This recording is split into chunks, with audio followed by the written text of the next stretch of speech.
akimuumba mwanadamu, akumuumba amehukumu. Alimuumba ili aishi naye milele milele na milele na milele. Ndio maana kwa Mwanzo 2 mstari wake ni wa 7, Mungu anamuumba Adamu, alafu Mungu anaweka pumzi yake. Pumzi inatoka kwa Mungu inaingia kwa Adamu. Adamu anakuwa kiumbe na nafsi iliyo hai, anakuwa a living soul. Mungu alitaka hivyo, licha kuwa Adamu na mkewe waliposhawishiwa, mkewe akamshawishi Adamu, wanadamu wakaanguka katika dhambi.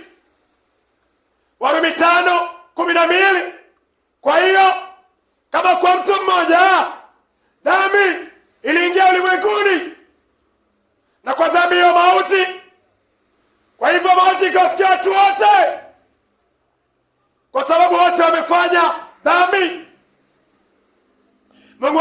Mungu hakupendezwa maisha yako na yangu ya katika hivyo, maana mshahara wa dhambi ni mauti.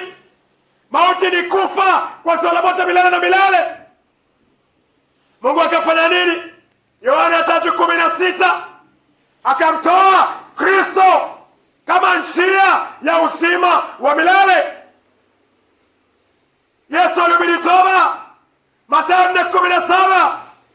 Tangu wakati huo Yesu alianza kuhubiri akisema, tubuni, tubuni, tubuni, kwa maana ufalme wa mbinguni umekaribia. Mungu anataka ugeuke kwa njia mbaya, alafu amini.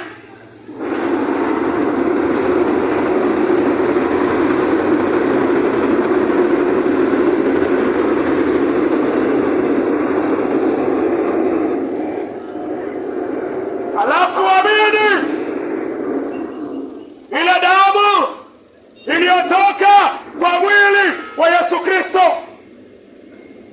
hiyo damu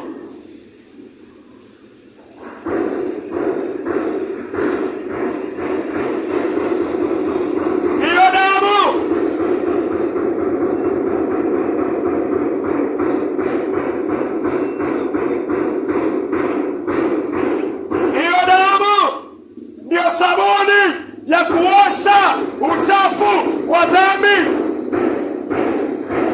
Hiyo damu iliyotoka kwa Yesu Kristo, hiyo damu iliyotoka kwa Yesu Kristo, hiyo ndio sabuni. Haiwezi kukuosha mpaka utubu, haiwezi kuosha dhambi mpaka mwenye dhambi akiri dhambi zake na kuzitubu. Alafu Mungu aiweke roho yake kwako, ambaye ni Roho Mtakatifu,